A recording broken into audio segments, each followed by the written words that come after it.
आपको बता रही हूँ, विदेशी मेहमानों के पहुंचने का सिलसिला लगातार जारी है और भारत की धरती पर ये सभी विदेशी मेहमान पहुंच रहे हैं। भव्य तरीके से इनका स्वागत किया जा रहा है। G20 समिट में शामिल होने के लिए अमेरिका के राष्ट्रपति जो बाइडेन भारत आ रहे हैं। जो बाइडेन आज शाम करीब 6:50 पर दिल्ली पहुंचेंगे, जहां केंद्रीय मंत्री वीके सिंह उनका स्वागत करेंगे। इसके बाद जो बाइडेन सीधे 7 लोक कल्याण मार्ग यानी प्रधानमंत्री आवास पहुंचेंगे, जहां 7 बजकर, ये समय में थोड़ा सा कंफ्यूजन है, 7:40 भी कहा जा रहा है और 7:50 भी कहा जा रहा है। हालांकि जो जानकारी हमारे सूत्रों में दे रहे हैं उसमें 7:45 पर प्रधानमंत्री नरेंद्र मोदी के साथ द्विपक्षीय वार्ता होनी है। माना यह जा रहा है कि दोनों देशों के नेता ऊर्जा, व्यापार, उच्च प्रौद्योगिकी और रक्षा जैसे क्षेत्रों को लेकर अहम चर्चा कर सकते हैं। इसके साथ ही कई अन्य अहम मुद्दों पर भी प्रधानमंत्री नरेंद्र मोदी और जो बाइडेन के बीच चर्चा हो सकती है।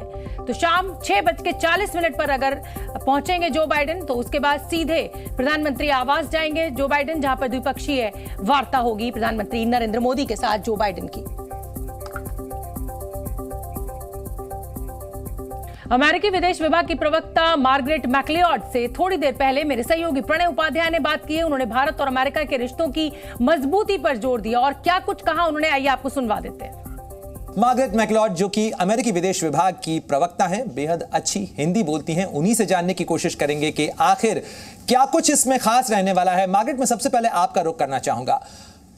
आज G20 आयोजन के लिए अमेरिकी राष्ट्रपति जो बाइडेन को भारत आना है, किस लिहाज से कहा जाए, क्योंकि अगर कहा जाए कि पिछले 4 महीनों में यह दूसरी बार मौका होगा जब अमेरिकी राष्ट्रपति और प्रधानमंत्री मोदी आमने सामने होंगे, रूबरू होंगे, और कहा जा रहा है कि बेहद पर्सनल टच, जिस तरीके से हमने व्हाइट हाउस में देखने को मिला था, कुछ वैसी ही जो केमिस्ट्री है वो आज लोक कल्याण मार्ग में भी देखने को मिल सकती है। देखिए, अमेरिका बहुत खुशी से इस शिखर सम्मेलन में शिरकत कर रहे हैं, ऊंचे से ऊंचे सतह पर।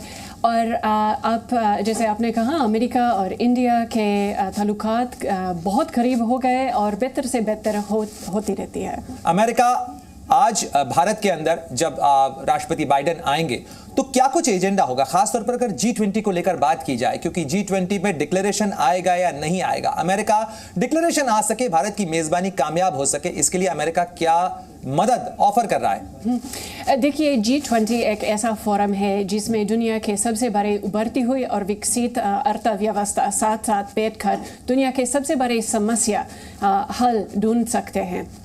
और हम समझते हैं कि अभी तक जो मिनिस्टरियल्स जो हो रहे थे, जब कोई कशीदगी की वजह से कोई कंसेंसस आउटकम डॉक्यूमेंट नहीं आए, इंडिया के नेतृत्व के तहत उनके चेयरमैन स्टेटमेंट बहुत अच्छे थे, जो इंटरनेशनली अग्रीड लैंग्वेज इस्तेमाल करते थे और संयुक्त राष्ट्र के चार्टर और उनके उसूलों अपहोल्ड कर रहे थे।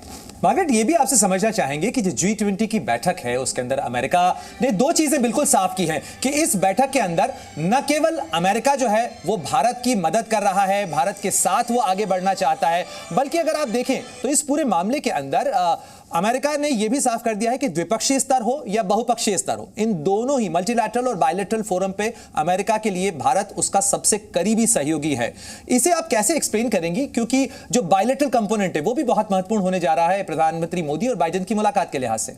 दोनों रास्ते बहुत महत्वपूर्ण समझते हैं, इसलिए कि हम दोनों ममालिक लोकतंत्र है, हमारे मुश्तरके मुफादात बहुत है और मुलाकात भी बहुत